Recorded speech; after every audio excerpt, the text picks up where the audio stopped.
keluar untuk melaksanakan sholat istisqa dengan memakai baju biasa.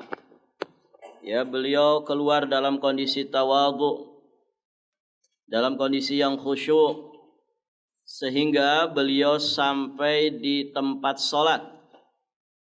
Kemudian Utsman menambahkan, lantas Nabi naik ke atas mimbar dan keduanya sepakat bahwa beliau tidak berkhutbah, akan tetapi beliau berdoa dan betul-betul khusyuk di dalam berdoa.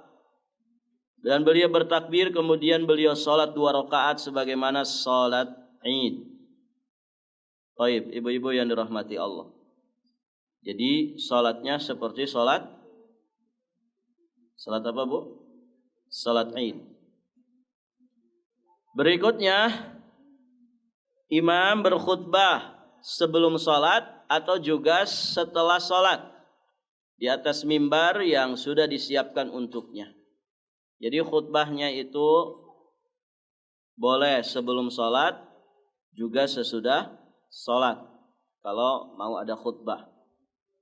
Kemudian imam berdoa dan banyak meminta kepada Allah Subhanahu wa taala dalam keadaan berdiri menghadap kiblat, mengangkat kedua tangannya setinggi-tingginya. Nah, ini di antara kaifiyat.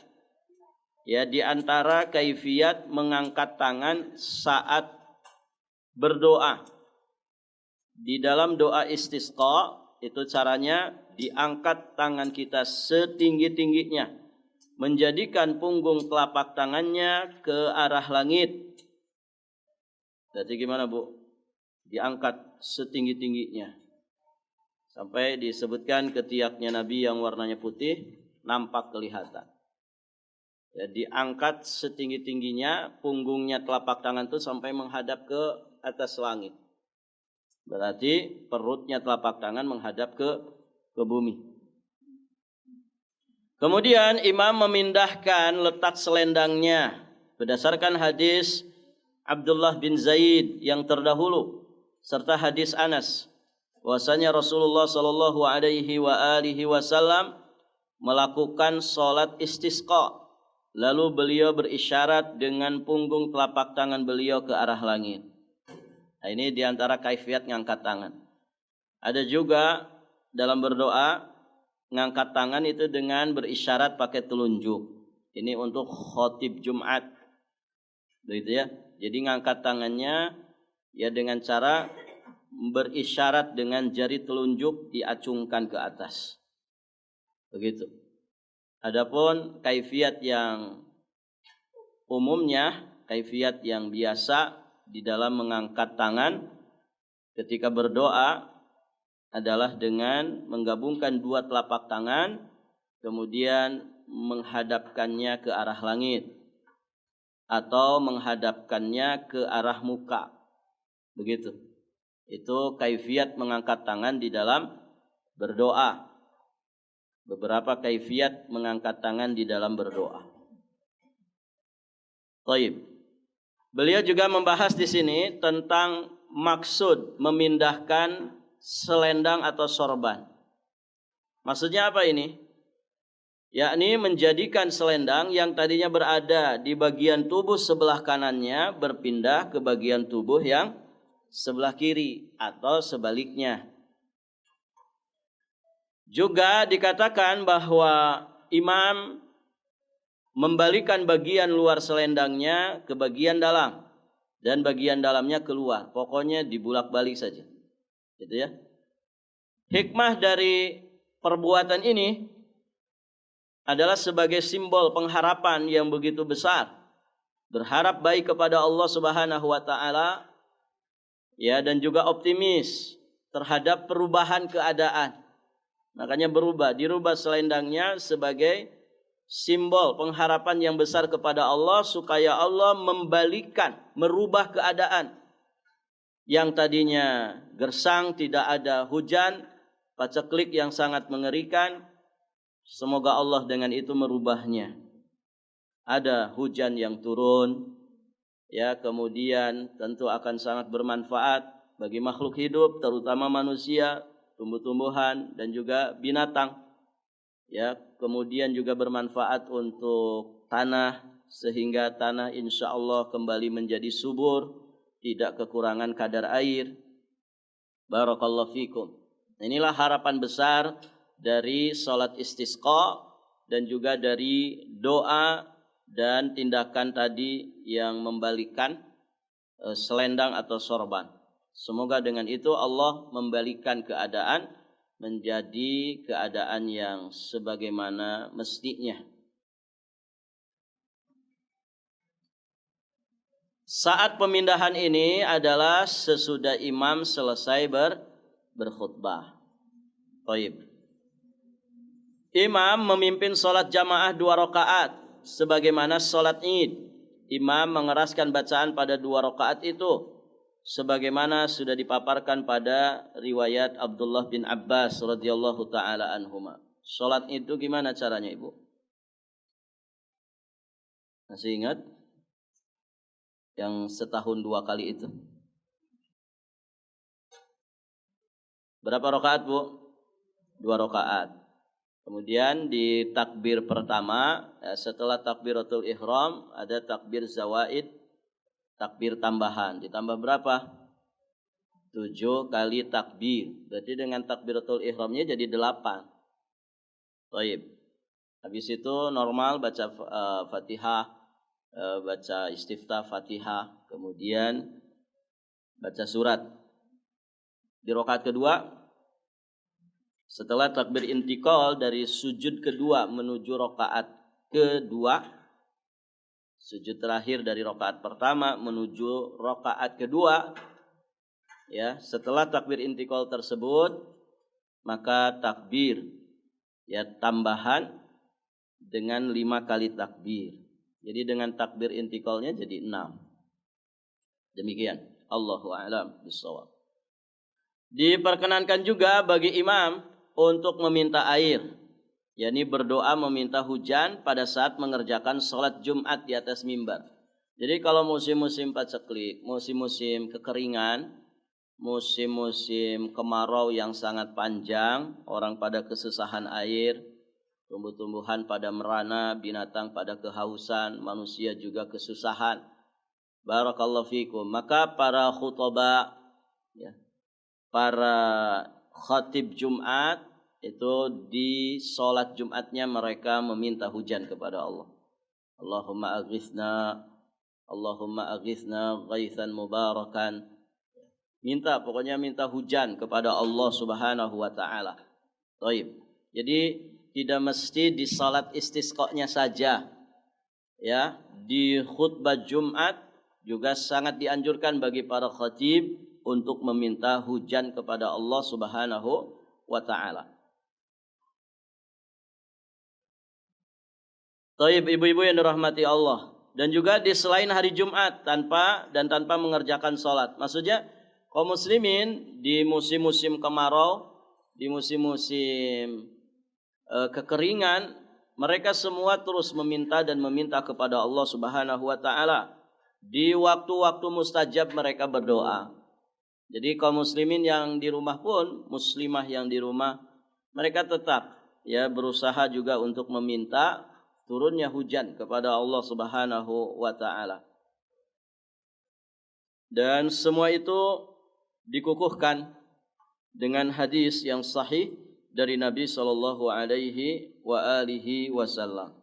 Nah, demikian ibu-ibu yang dirahmati Allah. Mungkin dari sisi prakteknya di kita rada jarang ya. Kita rada jarang. Mungkin di sebagian wilayah saja yang terkenal dengan keringnya, tandusnya, begitu ya. Kalau di negara Arab dulu juga sering ya, karena kemaraunya juga luar biasa. Dan saya alhamdulillah waktu di sana pernah mengalami 1 kali. Dan kita keluar bersama syekh kita itu, agak jauh jalannya, di sebuah lembah gitu ya, di antara gunung-gunung batu yang tidak berpohon. Dan yang tadi disebutkan itu dipraktekkan oleh syekh kita, Syekh Abu Ubaidah Al-Misrati. Beliau orang Libya aslinya. Hafizahullah ta'ala wa ra'ah. Nah, Masya Allah ibu, jadi Kalau nggak salah sorenya atau besoknya saya lupa. Langsung mendung dan turun hujan. Insya Allah. Jadi rasa-rasanya luar biasa gitu ya, menjadi pengalaman yang sangat berharga. Bagaimana kita meminta, berdoa, kemudian Allah Subhanahu wa taala mengijabah. Ya, saat menjalankan ibadahnya pun insya Allah hati kita sudah bahagia karena bisa mengamalkan sunnah. Maka ketika diijabah, tambah lagi kebahagiaan itu. Kan begitu Ibu ya? Baik. Nah itu sholat istisqa. Ada yang pernah mempraktekkan? Dulu di Balikpapan kalau nggak salah pernah ada di Lapang Merdeka. Tahun berapa itu ya? 2014-an ya. Saya ingat waktu itu khutbah Idul Adha di Lapang Persiba. Itu memang hawa-hawanya, aura kemarau panjang itu berbeda banget gitu ya. Rumput-rumput pinggir jalan tuh warnanya kuning semua, pekat. Artinya nggak ada hijau-hijau itu. Rumput-rumput tuh mati semua. Kita semua susah air, ngangkut air dari yang punya air, Masya Allah. Ya, kalau nggak salah 8 bulan, apa berapa bulan ya? Nggak ada hujan waktu itu. Baik, ibu-ibu yang dirahmati Allah. Alhamdulillah sekarang ya tidak kurang hujan. Semoga ini bukan istidraj dari Allah Subhanahu wa taala. Ada yang kebanjiran, Bu? Enggak ada kan? Alhamdulillah. Baik. Berikutnya kita akan membahas tentang sujudut tilawah.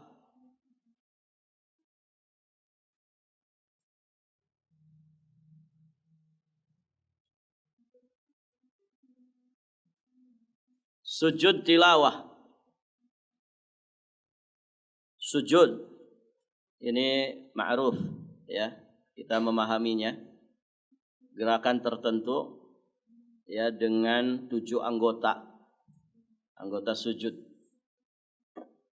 Jidat, kemudian hidung, kemudian 2 telapak tangan, 2 lutut dan kedua telapak kaki. Nah, itu sujud. Nah, sujud selain daripada sujud salat yang kita kenal, ada juga sujud-sujud yang lain. Ada 3 sujud ya. Sujud tilawah, kemudian sujud syukur, ada lagi yang disebut dengan sujud sahwi. Nah, ini yang akan kita bahas. Pertama, sujud tilawah. Sujud tilawah itu adalah sujud yang dikerjakan karena membaca atau mendengar ayat-ayat sajdah, baik dikerjakan di dalam salat ataupun di luar salat. Baik, ibu-ibu yang dirahmati Allah, fadilahnya sebagaimana fadilah sujud secara umum. Apa fadilah sujud secara umum, Ibu?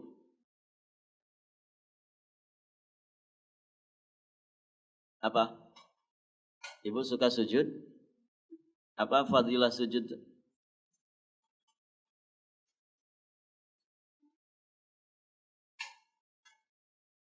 Anda tahu? Kalau ibu sujud, fadilahnya apa?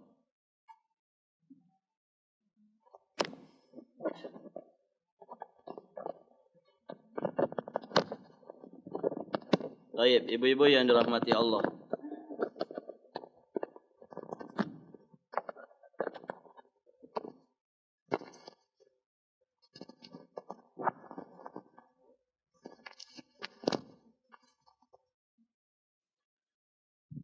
Nabi sallallahu alaihi wasallam dalam sebuah hadis sahih riwayat Imam Muslim,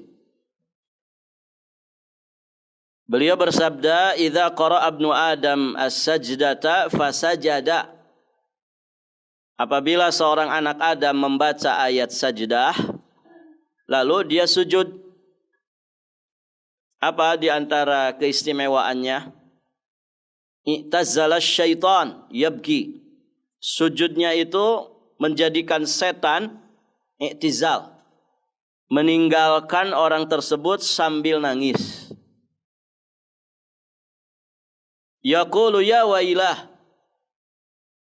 Dan dia berkata, celakalah dia, ya wailah. Di satu riwayat dikatakan, yakni riwayat dari Abi Quraib, ya waili, celakalah diriku.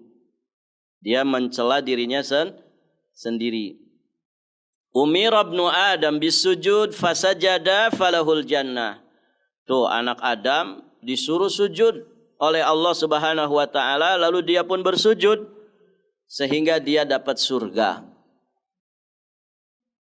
Wa umirtu bisujud, sedangkan aku diperintah untuk sujud, fa abaitu, lalu aku menolaknya.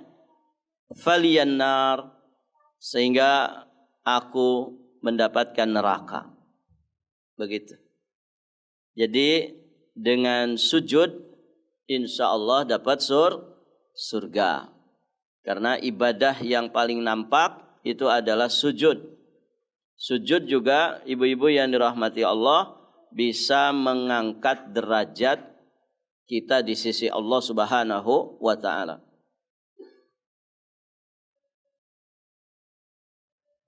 Baik.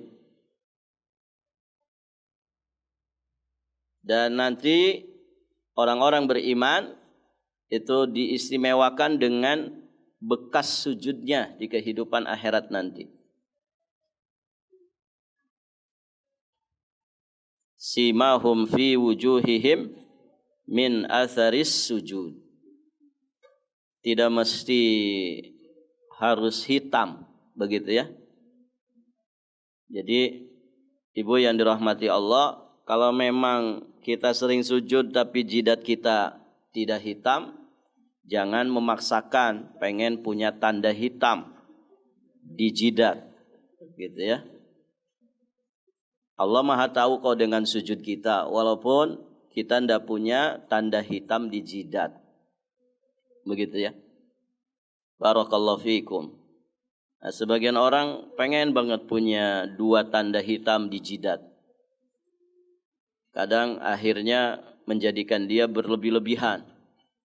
Pokoknya tidak mau kalau sujudnya di karpet yang empuk, ya. Pengennya di permukaan yang kasar. Kadang ada orang juga sujudnya agak rendah di sebelah sini, padahal seharusnya jidat dia agak depan. Tapi dia jatuhkan jidatnya agak mundur, kemudian setelah dia sujud diseret ke depan. Ya. Ya gimana tidak hitam, begitu kan? Barakallahu fiikum. Nah, jangan begitu, karena orang bisa ria gara-gara itu. Ya, gara-gara penampilan, ria penampilan. Barakallahu fiikum. Jadi mau ada bekasnya di jidat, mau tidak ada bekas, ya, itu jangan dibuat-buat. Barakallahu fiikum. Ibu-ibu yang dirahmati Allah, Allah Maha tahu dengan sujudnya seorang hamba kepada dirinya. Ya, semakin banyak orang itu sujud, semakin diangkat derajatnya di sisi Allah Subhanahu wa taala. Taib, ibu-ibu yang dirahmati Allah. Kita bacakan di sini apa yang disampaikan oleh muallif. Bila engkau membaca atau mendengar ayat sajdah, baik di dalam salat maupun di luar salat, disunnahkan bagimu bersujud sekali. Bersujud sekali. Tasyahud dan juga salam. Taib. Tidak dipersyaratkan wudu untuk melakukan sujud tilawah. Demikian juga tidak disyaratkan sujud menghadap kiblat. Karena sujud ini bukan salat. Ya, sujud ini bukan salat. Maka kalaupun tidak menghadap kiblat tidak masalah. Kalaupun tidak pakai wudhu juga tidak ada masalah. Kemudian disunahkan bagimu untuk mengucapkan doa pada sujud tilawah ini. Doanya, sajada wajhi lilladzi khalaqahu wa syaqqa sam'ahu wa basarahu bihaulihi wa quwwatihi. Hafal doanya, Bu? Sajada wajhi lilladzi khalaqahu wa syaqqa sam'ahu wa basarahu bihaulihi wa quwwatihi. Atau boleh juga yang rada panjang sedikit. Allahumma laka sajadtu wa bika amantu wa laka aslamtu anta rabbi. Baru kesananya mirip. Sajada wajhi lilladzi khalaqahu wa syaqqa sam'ahu wa basarahu tabarakallahu ahsanul khaliqin. Senang yang pendek, yang panjang, Bu? Ibu-ibu senang yang pendek atau yang panjang? Senang yang mana, Bu? Yang pendek. Doa mau tidur kan ada yang panjang, ada yang pendek.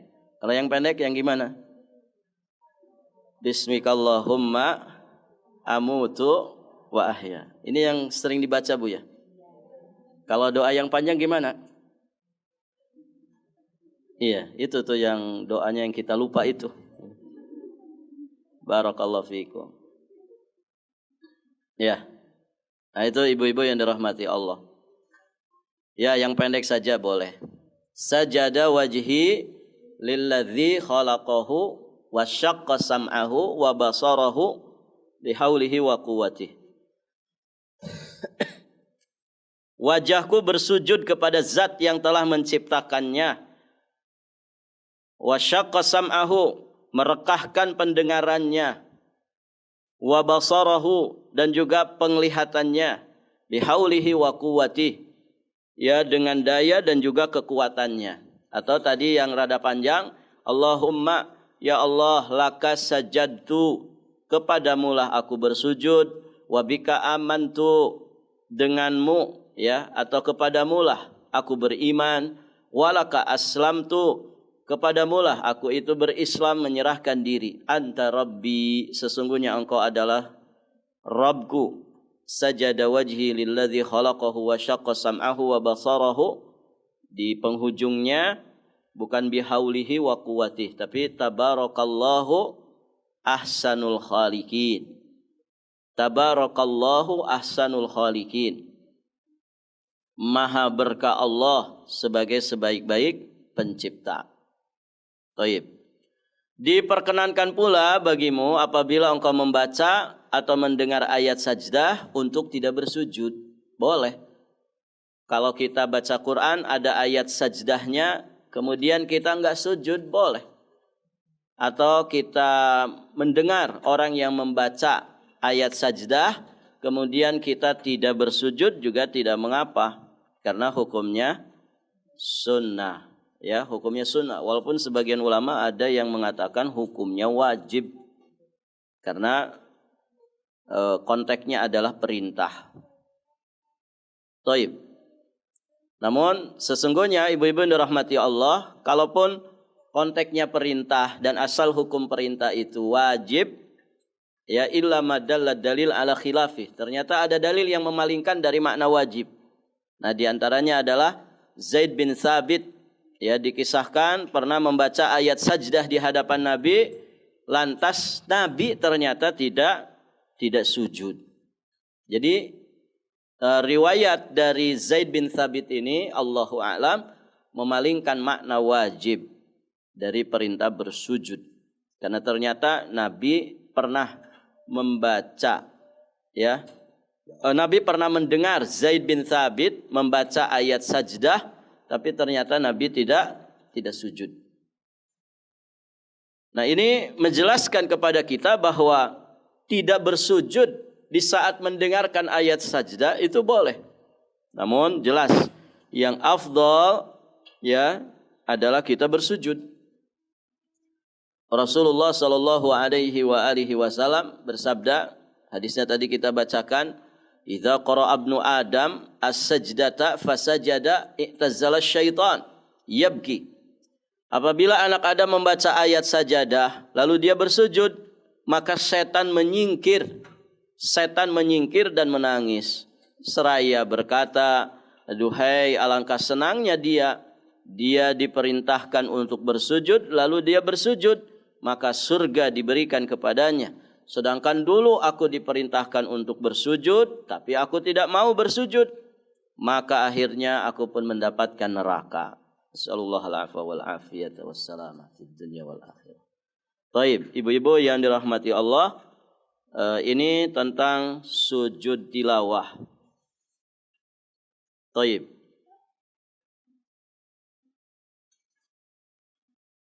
Tata caranya bagaimana?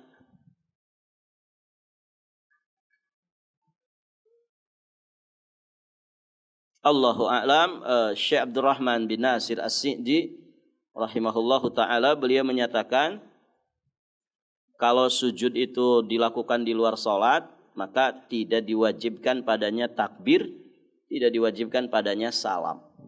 Begitu ya. Jadi sekedar sujud saja. Juga tidak diharuskan bersuci, harus ngadep kiblat dan syarat-syarat sholat yang lainnya. Namun ibu-ibu yang dirahmati Allah, apabila di dalam sholat, ya sesuai dengan konteks sholat. Demikian. Namun kalau orang sujud tilawah dalam kondisi punya wudhu, ya jelas lebih bagus. Demikian. Allahu a'lam bis-shawab. Tanpa salah. Kecuali dalam sholat ya. Kalau dalam sholat ya ikuti urutan sholat.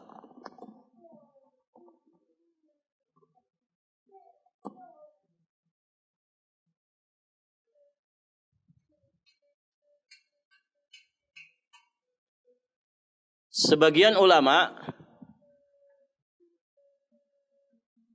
menyatakan bahwa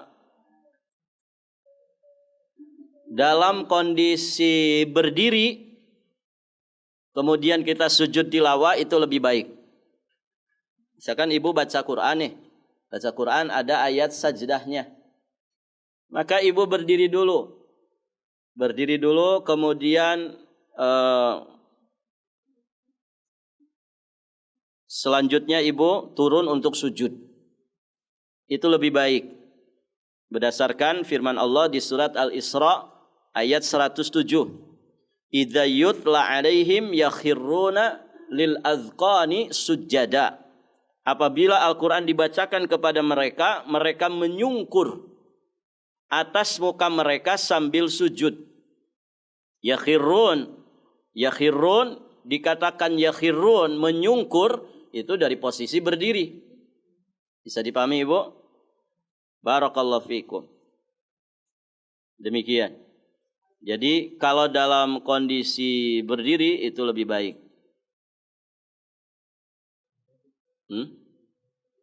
Kenapa? Kenapa ibu?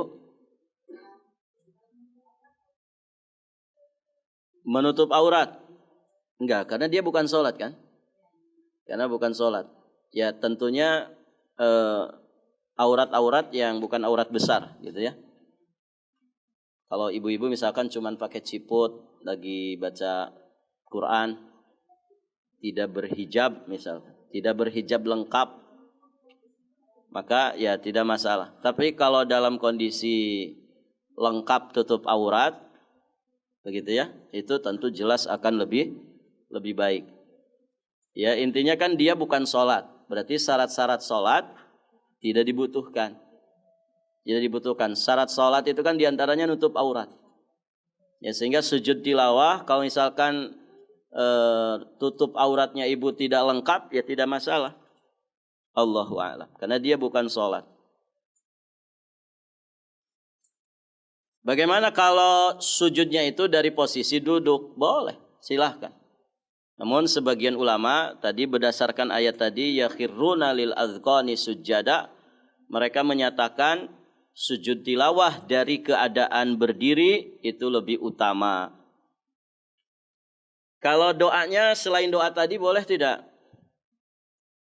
Boleh selain doa sajada wajhi lilladzi khalaqahu wa syaqqa sam'ahu wa basarahu bihaulihi wa quwwatihi. Selain doa ini boleh. Terus pakai doa apa? Doa sujud. Subhana rabbiyal a'la 3 kali. Itu juga boleh. Demikian. Allahu a'lam bissawab.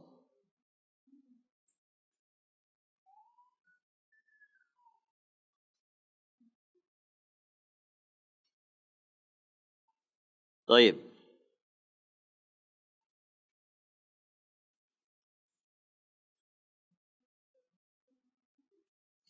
Kalau dalam sholat, caranya bagaimana?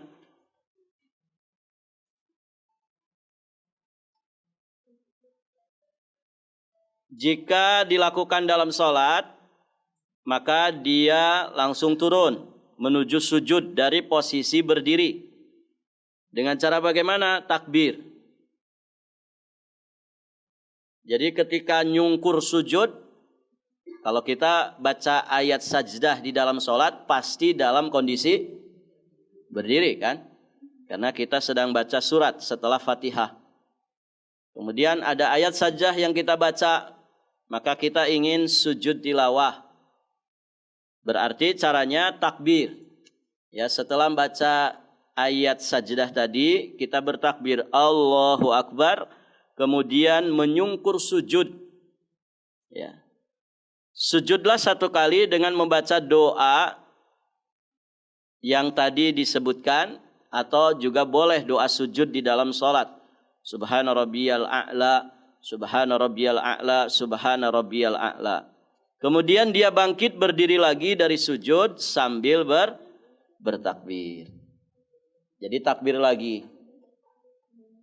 Ya, apalagi imam. Ya, imam juga demikian cara melakukannya dan diikuti oleh makmumnya.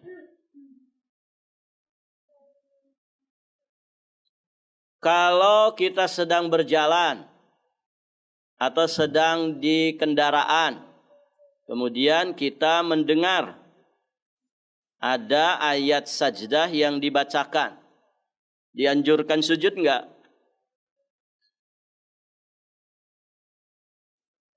Dianjurkan enggak, Ibu? Ibu nih sedang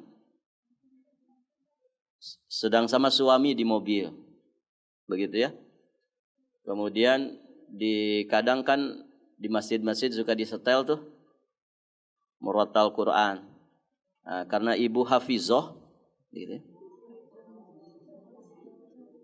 Amin gitu Ibu. Karena ibu hafizah 30 juz.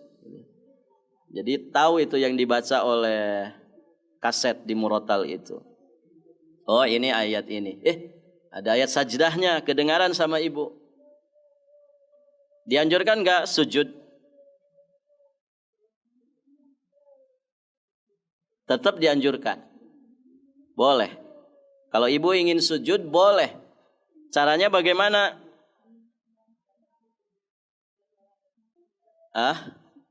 Caranya bagaimana? Ini posisinya di dalam mobil. Atau di mobil tuh suka ada audionya tuh ya. Mobil yang ada MP3-nya. Bahkan mobil sekarang juga ada videonya. Ya, sebagian mobil sudah lengkap dengan satelit. Jadi bisa browsingan dia di mobil. Taib, ibu yang dirahmati Allah. Nah, misalkan ibu nyetel murattal di mobil. Kemudian dibaca surat sajdah. Kan itu ada ayat sajdahnya. Ibu ingin sujud, boleh enggak sujud? Boleh. Caranya bagaimana? Berisyarat dengan kepala. Berisyarat dengan kepala ke arah mana saja mobil itu mengarah. Enggak mesti harus ke arah kiblat. Kalau mobilnya sedang menghadap ke selatan, melaju ke selatan, ya enggak apa-apa ke selatan. Ibu berisyarat dengan kepala yang ditundukkan. Kemudian baca doanya. Sajada wajhi lilladzi khalaqahu wa syaqqa sam'ahu wa basarahu bihaulihi wa quwwatihi. Apa dasarnya Ibu? Dasarnya asar dari Abdullah bin Umar radhiyallahu taala anhuma, ya. Dan sanadnya sahih. Sanadnya sahih. Kemudian juga dikuatkan oleh Abdullah bin Mas'ud radhiyallahu taala anhu. Ibnu Umar ketika itu beliau pernah ditanya tentang sujud tilawah di atas kendaraan. Maka beliau berkata, usjud. Kata Abdullah bin Umar, sujudlah wa aumi dan berisyaratlah dengan sujudmu. Maksudnya sujudnya dengan isyarat. Sama seperti orang kalau misalkan sholat di mana itu? Di kendaraan, sholat di pesawat. Itu kan sujudnya apa? Sujud menyungkur begitu? Kalau kita di kursi, enggak. Sujudnya dengan isyarat saja. Jadi kita tundukkan kepala kita ke arah mana saja mobil itu melaju, kendaraan kita melaju. Kemudian baca doanya. Allahu a'lam bissawab.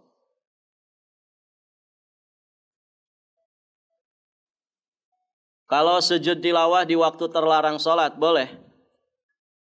Boleh enggak Ibu? Boleh, karena sujud tilawah bukan sholat. Taib. Barakallahu fiikum. Kalau sujudnya rada telat, dengernya 2 menit yang tadi, sujudnya baru sekarang, boleh? Kalau telatnya dalam jangka waktu yang pendek tidak masalah. Tapi kalau sudah sejam yang lalu ya tidak usah. Begitu. Barakallahu fiikum. Demikian beberapa poin yang dijelaskan para ulama terkait dengan sujud tilawah. Ada berapa ayat-ayat sajdah?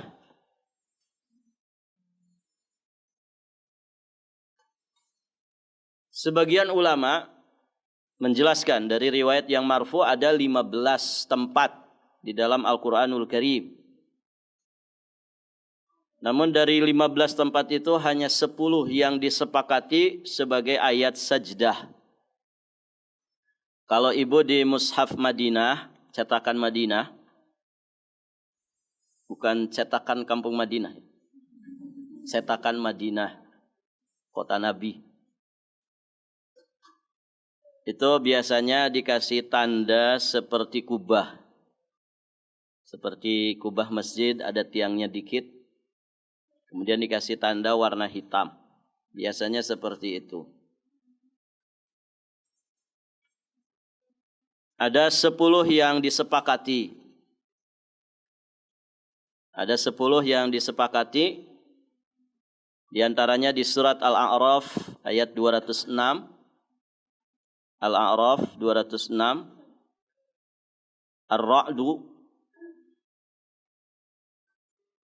Ar-Ra'du ayat 15. An-Nahl di ayat ke-50-nya. Al-Isra ayat 109. Al-Isra ayat 109. Al-Hajj ayat 18. Al-Hajj ayat 18. Al-Furqan ayat ke-60. Al-Furqan ayat 60. Kemudian An-Naml. An-Naml di ayat ke-26-nya. Kemudian As-Sajdah ayat yang ke-15. Ini yang dibaca oleh imam. Disunnahkan dibaca di subuh Jumat. Salat subuh Jumat. As-Sajdah ayat ke-15. Kemudian Fussilat ayat 37. Surat Fussilat ayat 37. Nah ini 10 tempat yang disepakati para ulama. Itulah ayat sajdah. Taib. 9 kan? Saya ulangi dari ke-10. Fussilat ayat 37. Sajdah ayat 15. An-Naml ayat 26, Al-Furqan ayat 60, Al-Hajj ayat 18, An-Nahl, Al-Isra. Al-Isra. Ya, satu lagi Maryam. Yang kelima Maryam ayat 58. Maryam ayat 58. Kemudian Al-Isra ayat 109. An-Nahl ayat 50. Ar-Ra'du ayat 15. Al-A'raf ayat 206. Barakallahu fiik. Tadi kelewat surat Maryam ayat 58. Thayyib.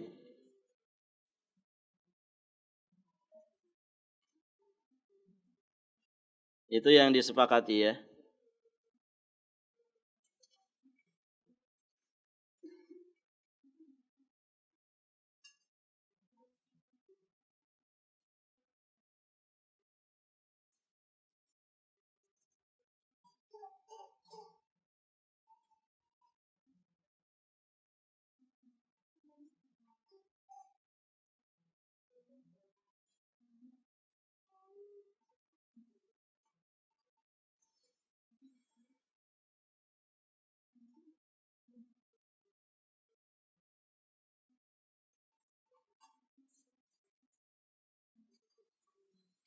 Baik, ibu-ibu yang dirahmati Allah.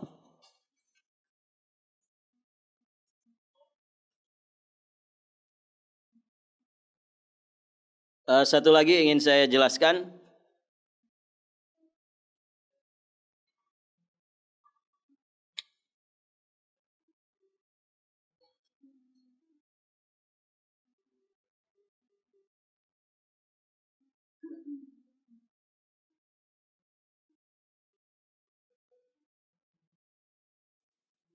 Tentang mengangkat tangan ketika sujud tilawah.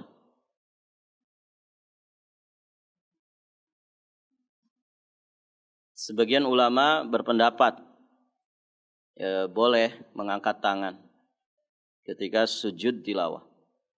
Tidak pun tidak masalah. Kemudian sujud tilawah pada salat jahar atau sir bagi imam. Kalau salat jahar mungkin tidak ada masalah ya. Karena kedengaran jahar kemudian juga bisa didengar dan juga bisa dimengerti oleh orang yang tahu bacaan imam dari surat-surat yang tadi disebutkan. Oh, imam ini membaca surat sajdah. Taib, ibu-ibu yang dirahmati Allah. Nah, bagaimana dengan salat sir? Kalau imam membaca ayat sajdah tapi salatnya di salat sirriyah, salat zuhur atau salat asar, maka para ulama menjelaskan dia dibolehkan. Ya, dibolehkan sujud juga dibolehkan tidak sujud. Maka kemudian makmum di sini juga harus paham. Kalau di salat zuhur di rakaat pertama, rakaat kedua, tiba-tiba imam belum ruku, tiba-tiba langsung sujud. Jangan buru-buru kemudian ditasbih. Subhanallah. Subhanallah. Misalkan gitu ya.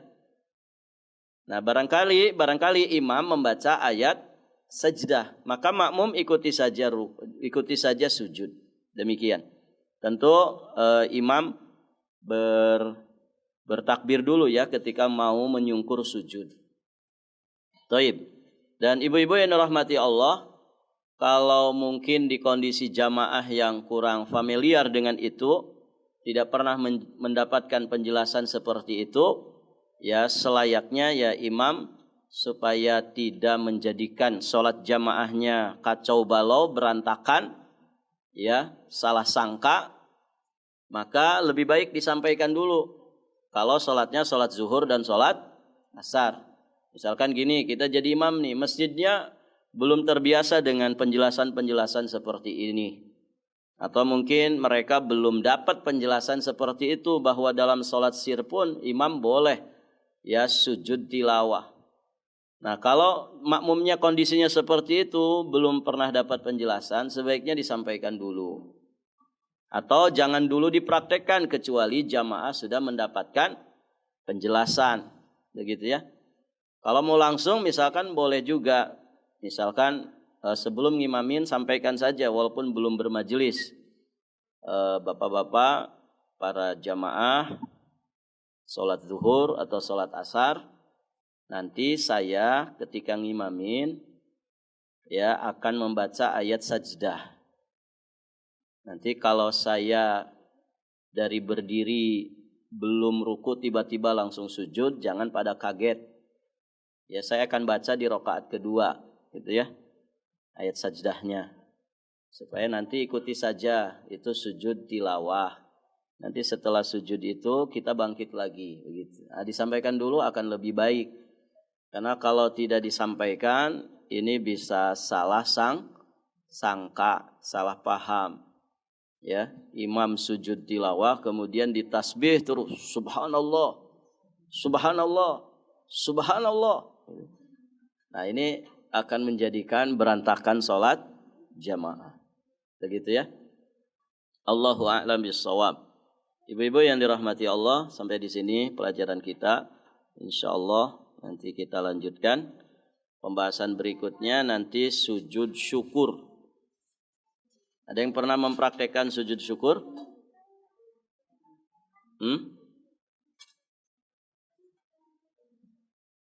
Sujud syukur adalah sujud yang dilakukan ketika dapat nikmat. Dapat nikmat yang luar biasa, rezeki nomplok, begitu ya. Ketiban durian runtuh. Mati dong. Ya, kita cukupkan Ibu. Kita tutup dengan doa kafarah majelis. Subhanakallahumma bihamdik. Asyhadu an la ilaha illa anta astaghfiruka wa atubu ilaik. Assalamualaikum warahmatullahi wabarakatuh.